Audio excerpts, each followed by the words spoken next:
Immerse yourself in the profound insights offered by Father Chuck Belmonte as he delves into daily reflections on various gospel passages from the Bible. May 18 Sunday. What is Christ's new commandment? Christ reveals his new commandment to his closest disciples at the Last Supper. This command is not one more thing to do. It is the one thing to do. It is the one command that sums up the two commandments, to love God above all and neighbor as oneself, that encompasses the 10 Commandments, and that summarizes the entire moral law. We are to love each other. What is the love we are talking about? It is to give true good to another. It is new because the model for loving one another is the way Christ loved. How did he love? He laid down his life in the most painful, gruesome death. So, real love is giving yourself without conditions, until it hurts. It is what mothers and fathers do for their families, what true friends do for one another, what soldiers do for their country, what artists do for their art. With this same love, Christ honors his Father, and how the Father is pleased with his Son.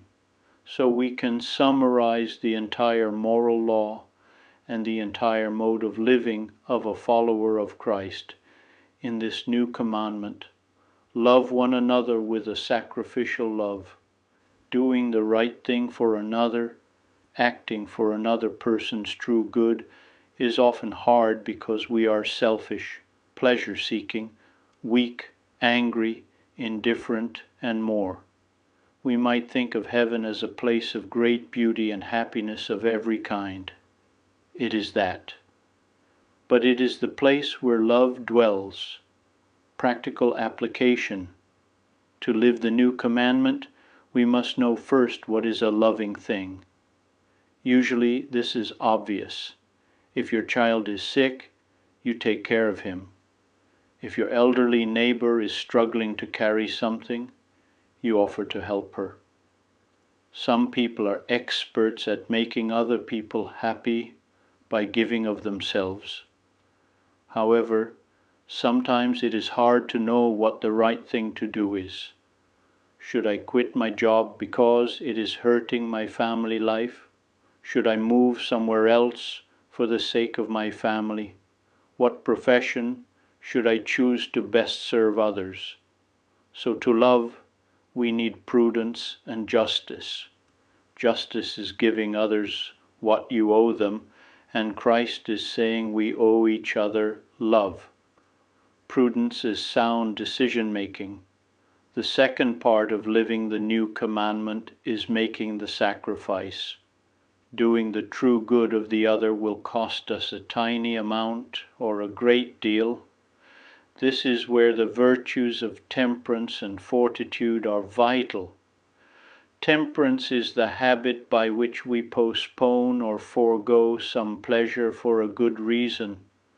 Fortitude is doing the right thing even though it might be hard or we might be afraid to. This is one reason the Church gives us 40 days of Lent every year, and why she asks us to practice a little Lent often.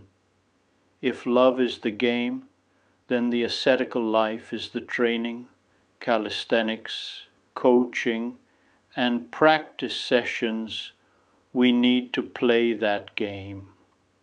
When we love one another, and this takes sacrifice, not only do we fulfill the new commandment, but we make a little bit of heaven present on earth. I would be delighted to extend an invitation to you once again tomorrow for another insightful reflection on the Gospel by Father Belmonte.